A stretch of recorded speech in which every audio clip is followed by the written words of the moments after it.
Monsieur le Président, Mesdames, Messieurs, chers collègues, nous voici réunis 3 ans demain jour pour jour après la mort de Guy Carcassonne. Il aimait la vie, particulièrement le droit constitutionnel, spécialement les étudiants et notamment la presse. Ce prix sans équivalent a donc été créé par la revue Pouvoir, le journal Le Monde et le Club des juristes pour entretenir ce triple attachement et aider à la découverte de nouveaux talents et ou à la confrontation d'idées constitutionnelles auxquelles l'actualité nous invite à réfléchir. La date de clôture pour la remise des articles était à l'origine le 15 décembre et elle a été repoussée au 28 février pour donner plus de temps aux auteurs potentiels. Le jury comprenait Gérard Courtois, directeur éditorial du journal Le Monde, Renaud Dehousse, encore professeur à Sciences Po et demain à l'Institut universitaire européen de Florence, Marc Guillaume, secrétaire général naguère du Conseil constitutionnel et désormais du gouvernement, Vanda Mastor, professeur à l'Université Toulouse 1, Géraldine Mühlmann à l'Université Paris 2, Patrick Roger, journaliste au Monde, et Sabine Soruger, professeur à Sciences Po Grenoble, ainsi que votre serviteur. Le gagnant en 2015 était Pierre Auriel, doctorant contractuel à l'Université de Paris 2, pour son article « La contestation écologique créée de nouveau Robespierre ». Et en 2014, à Coralie Richaud, doctorante à l'Université Montpellier 1, pour son article « Vers un citoyen 2.0 ». Et ce dernier a été remis lors de l'inauguration de l'amphithéâtre Guy Carcassonne à l'Université de Paris-Ouest, Nanterre-La Défense, à laquelle il était très attaché. Pour le prix Guy Carcassonne 2016, nous avons reçu 104 articles. Un grand nombre d'entre eux, très grand nombre, trop grand nombre, consacrés à l'état d'urgence et ou à la déchéance de nationalité. Nous avons donc décidé de modifier notre règlement en ajoutant que l'article requis devait être original et explorer de nouveaux sujets afin de tempérer la convergence vers un seul thème. Par la même occasion, nous avons décidé de supprimer la limite d'âge des participants à 40 ans afin de tenir compte de l'augmentation de l'espérance de vie. Cette année, pour la première fois, nous honorons un article écrit par 2 auteurs. Bien qu'ayant plusieurs fois écrit avec Guy Carcassonne, je n'y suis pour rien, le jury délibère sans connaître les auteurs. Nous avons donc appris après coup qu'ils étaient tous 2 avocats stagiaires, l'un d'entre eux, ancien élève de Sciences Po et Paris 2, déjà lauréat de plusieurs prix, mais d'art oratoire et pas écrit. Et l'autre, ancien élève de l'Université de Paris-Ouest, La Défense, où Guy étudia et enseigna. Leur article ne porte donc ni sur la déchéance de nationalité, ni sur l'état d'urgence, même pas sur le Conseil constitutionnel, mais sur le droit de grâce dont il relève en tout cas un usage récent faisant craindre l'essor d'une justice médiatique. Vous le découvrirez dans Le Monde sur Internet aujourd'hui, puisque aucun quotidien national n'a pu être publié, n'ayant pas accepté d'insérer dans leurs journaux un texte revendicatif.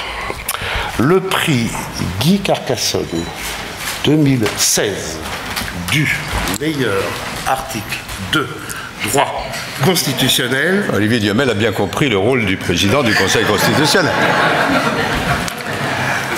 Et alors, comme je suis indépendant, je vous donnerai ce nom dans quelques minutes. Mon cher Olivier, mesdames et messieurs, chers amis, d'abord, merci d'être ici, cette maison est la vôtre. Et c'est une très bonne chose que nous honorions aujourd'hui la mémoire de Guy Carcassonne, à travers, bien sûr, la récompense que nous allons donner dans quelques instants aux 2 lauréats. Vous êtes ici parce que, pour beaucoup d'entre vous, vous avez été des amis de Guy Carcassonne, des collègues, certains des élèves admiratifs, bavarder avec eux en entrant. Et c'est vrai que lorsque Guy Carcassonne est mort, il y a eu beaucoup d'émotions Alors beaucoup d'hommages lui ont été rendus. Cette maison elle-même a décidé de donner son nom à l'une de nos salles. Or, nous n'avons pas beaucoup de salles. Et ce prix, c'est un hommage répété. C'est 3 ans. Donc 3 ans, ça commence à faire une tradition. Et la tradition, condition que vous ne changez pas tous les ans le règlement, mais si j'ai bien compris, vous le changez tout de même pas en cours de route. Enfin, vous changez la façon de rédiger les décisions du Conseil constitutionnel, donc on est à égalité. Oui, mais nous, il n'y a pas de recours. C'est une bonne tradition. J'ai connu, bien sûr, Guy Carcassonne, à la fois en tant que constitutionnaliste et puis aussi parce que c'était un homme qui avait une vie dans la cité et qui a accompagné des responsables politiques. Et je crois que ce qui l'a caractérisé et qui caractérise ce prix, si j'ai bien compris, c'est à la fois bien sûr le droit, la pédagogie et puis précisément une certaine ouverture à la cité. Bon, le droit, c'était un maître et j'ai sur mon bureau l'ouvrage qui s'appelle La Constitution commentée. Et d'ailleurs, pour vous faire cette confidence, j'ai été soumis à un examen avant de devenir président du Conseil constitutionnel, puisque maintenant, il faut passer devant les commissions. Et comme ça faisait un petit peu de temps que je n'avais pas fait vraiment du droit, depuis que j'étais dans la maison d'à côté, on m'a offert ce livre. Bon. Je l'ai trouvé remarquable, tout à fait remarquable. Et donc c'était un maître en droit. Pédagogue, il était assurément excellent, mais pas simplement dans les amphithéâtres, mais il avait l'art d'expliquer de manière simple des choses très compliquées et de faire adhérer, ce qui est quand même l'objectif, son lecteur ou son auditeur à ce qu'il présentait. Et puis, c'est là où il avait une particularité supplémentaire, Guy Carcassonne, c'est que ce n'était pas une conception du droit dans la tour d'ivoire, c'était vraiment dans la cité. Et il y en a eu, j'en ai eu personnellement beaucoup de témoignages. Alors, il y en a qui font sourire. Par exemple, l'autre jour, j'ai discuté avec un responsable gouvernemental. Ce n'est pas parce qu'on discute avec des responsables gouvernementaux qu'on ne peut pas rendre des décisions objectives. Et il me disait, après l'affaire des frondeurs, oui, on a un problème de majorité. Et spontanément, il m'a dit, si on avait quelqu'un comme Guy Carcassonne. Parce que, je pense à Tony Dreyfus et à d'autres, Jean-François Dubos, il y a beaucoup qui l'ont connu, il avait une capacité à aider à faire voter les textes qui était tout à fait remarquable. Or, c'est nécessaire pour qu'ils soient adoptés, en tout cas en général. Donc, vraiment quelqu'un d'ouvert dans la cité, à la cité, et on ne va pas faire parler des personnes disparues, mais je pense qu'il n'aurait pas été hostile aux modifications que nous sommes en train d'apporter dans cette maison. Et en tout cas, je veux rendre hommage à travers lui, ils sont plusieurs dans cette salle, à ceux qui ont permis l'adoption de la QPC. Olivier en est un des ardents défenseurs, Marc Guillaume qui vous demande de l'excuser aussi, et Guy Carcassonne. Et je pense qu'en menant cette démarche, ils ont rendu un bon service à la justice et à la République. Alors, les lauréats de ce prix, et je remercie beaucoup le jury, eh bien, j'imagine que c'est dans cet esprit-là que vous les avez choisis. Leur article porte effectivement sur la grâce présidentielle et son application à la situation de Madame Sauvage.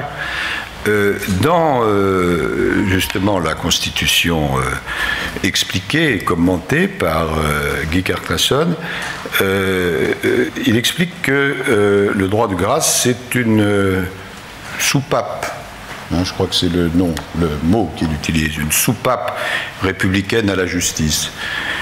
Et je partage cet avis. Il m'a semblé, j'en bavardais avec les deux lauréats, que leur jugement, à eux, est un petit peu balancé. Je ne sais pas s'ils ont fait Sciences Po, mais oui, ils disent c'est une bonne chose, mais en même temps, attention à la justice médiatique, etc. En tout cas, ils expliquent de manière très topique les tenants et les aboutissants de cette grâce, et donc je pense que le jury a tout à fait respecté l'esprit de Guy Carcassonne en les désignant. Alors le suspense va prendre sa fin, et dans quelques instants, donc, ces deux personnes vont être appelées à la gloire, puisque, dans des conditions un peu particulières, si elles n'étaient générales, leur article, je crois, aurait dû être publié ce soir dans Le Monde. Alors il sera publié sur Internet. Il y est là, je crois. Il y est déjà. Mais qu'ils ne soient pas désolés, parce que je crois que désormais la plupart des lecteurs du Monde qui ont moins de 40 ans le consultent sur Internet. Et donc leur gloire sera égale, même s'ils ne pourront pas faire une photo du journal du jour. Le prix Guy Carcassonne 2016 du meilleur article de droit constitutionnel est remis à messieurs Jérémy Calfon et Cédric Martins, que Olivier et moi et le jury félicitons.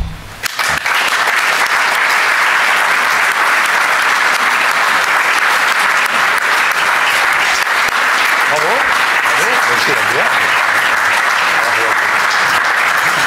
Outre la gloire, il y a un chèque du club des juristes. C'est bien quand la gloire est un petit peu rémunérée. C'est symbolique, monsieur le Président, mais qui marque. Merci. Merci. Pour les juristes, remettre des chèques devant tout le monde, c'est... Le club des juristes fait une rétribution complémentaire, en effet, qui est toujours très bienvenue. J'avais plus mis de chèque dans ma poche depuis ma bar mitzvah, je crois. Je voudrais vous remercier le club des juristes pour avoir organisé ce prix. Remercier également le Conseil constitutionnel de nous accueillir. Merci beaucoup, Monsieur le Président. Peut-être simplement un petit mot sur Guy Carcassonne. Alors moi, je ne l'ai pas connu, parce que je n'étais pas étudiant à l'université de Paris 10 Nanterre, j'étais à Sciences Po, personne n'est parfait.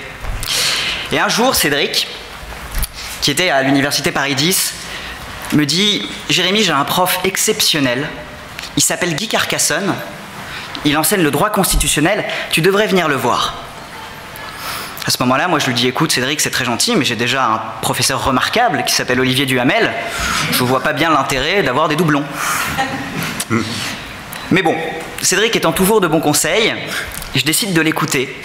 Et je me lève à 6h30 du matin pour aller à Nanterre, pour aller écouter un professeur que je ne connais pas. J'arrive dans l'amphithéâtre, et là, c'est le bonheur. Et plusieurs semaines de suite, je suis allé à Nanterre, évidemment, je n'ai pas séché mes cours de Sciences Po, pour écouter Guy Carcassonne. Parce que quand Guy Carcassonne parle, lorsqu'il enseigne, lorsqu'il transmet, vous, en tant qu'étudiant de 17 ans, même à 8h du matin dans un amphithéâtre à Nanterre, vous n'avez pas d'autre choix que de l'écouter. Et finalement, je pense que si nous avons gagné ce prix, nous étions très surpris avec Cédric. Au début, nous candidations et nous espérions ne pas être trop ridicules. C'est pas parce que nous sommes les meilleurs juristes constitutionnels de moins de 40 ans, pas du tout. Et je le dis pour ma famille qui a tendance à s'emballer un peu vite. C'est parce qu'avant tout, dans cet article, nous avons essayé de transmettre des choses. Il y a une phrase qu'on s'est longtemps répétée, faire comprendre au grand public les enjeux d'une question constitutionnelle. Faire comprendre. Et c'est ça que nous avons essayé de faire. Nous avons essayé de transmettre.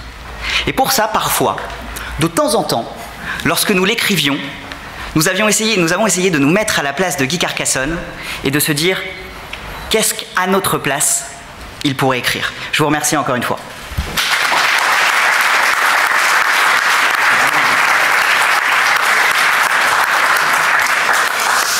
J'ai pas tout le talent oratoire de Jérémy, mais je vais essayer de faire ce que je peux. Je serai moins drôle que toi, mais enfin je vais essayer.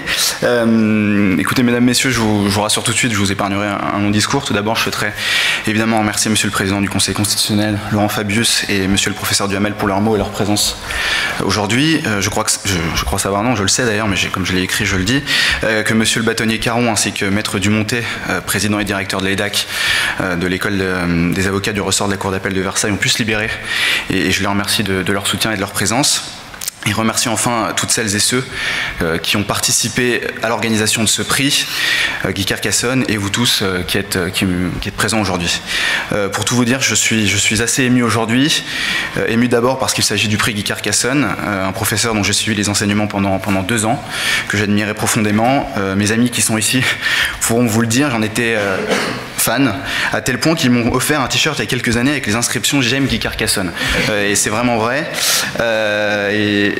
Probablement, même si je ne devrais pas le dire parce que mes parents sont ici, c'est probablement les seuls enseignements que je n'ai jamais manqué à l'université. Et mieux ensuite parce que c'est avec mon meilleur ami depuis maintenant plus de 10 ans que nous avons remporté ce prix. Et si on nous avait dit il y a 10 ans, alors qu'on se battait encore au collège, enfin on se battait. Bref, si on nous avait dit qu'on partagerait plus tard une telle récompense, je ne l'aurais pas cru. Tu me battais. Et je n'aurais voulu partager ce prix avec personne d'autre. Et mieux enfin, et j'en terminerai par là, parce que mes parents sont présents aujourd'hui au sein du Conseil constitutionnel, et si je suis ici devant vous, ce n'est le résultat que de leur travail et de leur sacrifice quotidien.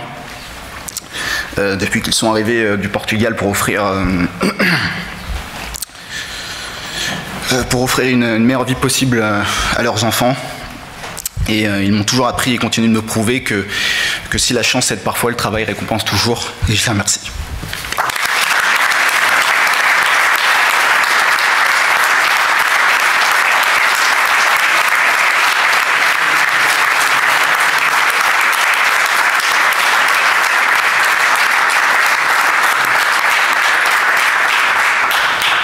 Bon, il doit y avoir quelque chose à boire, je pense. Très bien. Allons-y. Et bravo encore.